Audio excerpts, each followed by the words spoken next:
Steve Kilbey, pop singer, opinionated, arty, lefty. I'm a vegetarian, I'm anti-war, peace-loving, just got an opinion on everything. One of those, I smoke dope, I love music and art, arty, lefty. I'm a vegetarian and all that stuff.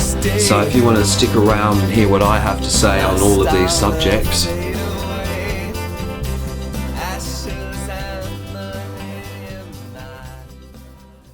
I contain many contradictions about piracy and copyright, and it's kind of,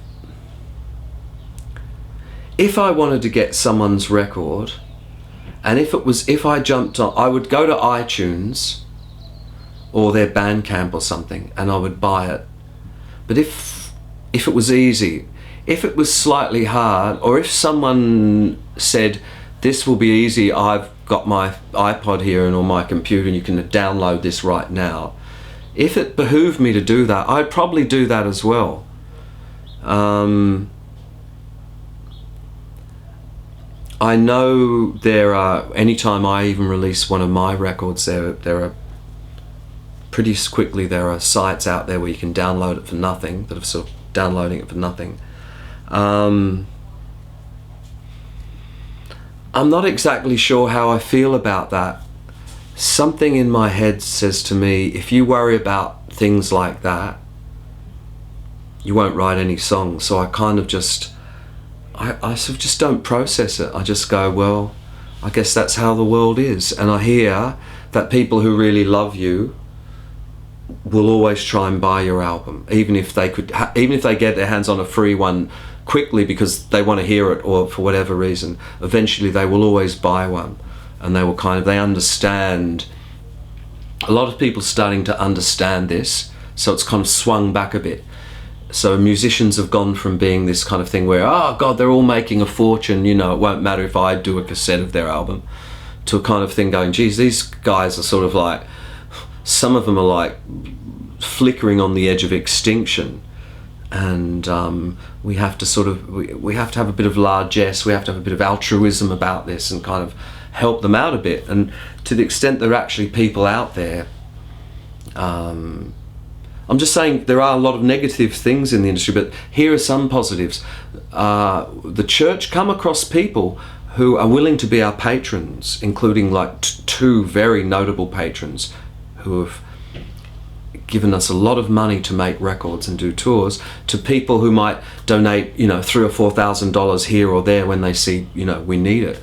So I'm kind of mixed up about what it all means, because sometimes as this era dawned, I got a lot of stuff for nothing out of, I had friends with huge collections. They just come around and go, hey man, I'm going to fill your collection up. And a guy would sit there all afternoon with his iPod, and when it was all over, I had every Can record and every Beatles record and bootlegs and every Pink Floyd, you know what I mean? I had it, there it all was. On the other hand, I had bought it all when I was a kid anyway, in the days when it wasn't so easy to kind of pirate music. I'm not really sure what it all means, or I know Spotify, this famous case of Daft Punk. Daft Punk had 100 million plays on Spotify and they got a check for $9,000. So if you apply that ratio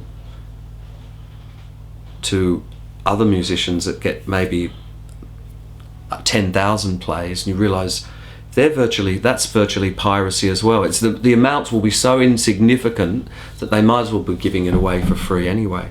So I'm really unsure. I don't know. I don't really know what to make of it all.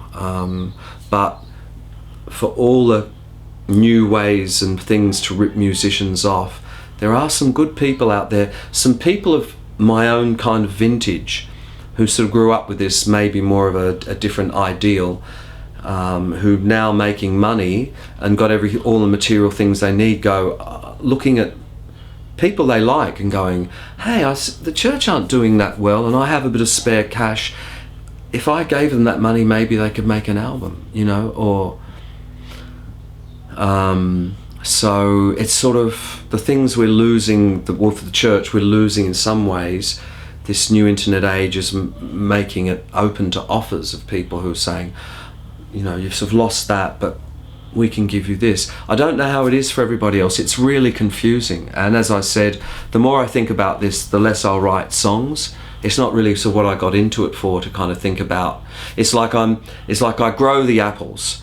What I'm good at is growing these apples. Once they go to market, the politics of Woolworths and everything else that happens beyond me growing them, I'm kind of like, I think it detracts from me growing them. So I sort of just tend to kind of just hope for the best. American Idol, Australian Idol, I don't watch it, I'm not interested in it. It's based on some phony baloney thing. Look, once upon a time, this is the way I see it, once upon a time, in pop's infancy, it was phony baloney, you know, screaming sort of bullshit sort of world.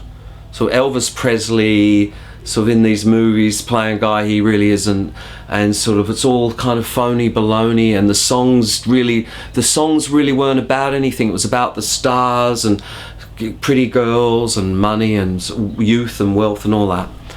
And somewhere along the line, the Beatles came along, and with some help of some substances, they took this whole thing, because they began the game as a girl screaming, I wanna hold your, just a slightly different, more modern or interesting take, and then suddenly some strange fucking thing happened, and this music became meaningful. It became art.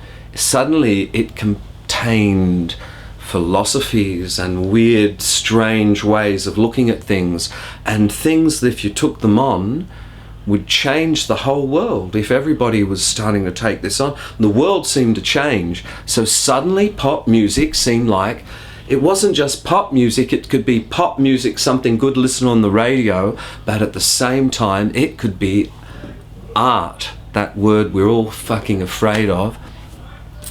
I will argue till I'm dead that Strawberry Fields Forever is a piece of art. It's no longer, although it is a pop single, it's a classic, beautiful hit pop single, but it's also a piece of art. It just is. I know it is. When I heard it, I went, that's something in me said, that's fucking wow. Now the game's changed. At the same time, my dad, us both driving along in a car, on comes Strawberry Fields Forever.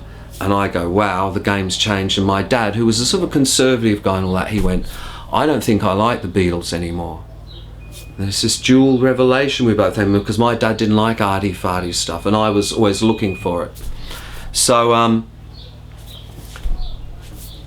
when we have now regressed back to, again, empty, schmaltzy Las Vegas dance routines, people singing songs, and people, a panel of experts judging them, and people voting for them and all that. Okay, you want that, you've got that, but that's got nothing to do with the possibilities that I glimpsed when Dylan and the Beatles, and then after them the greats, Bowie, and people changed the Who, all those people were changing the rules and saying, hey, wait a minute, look what you can get within pop music.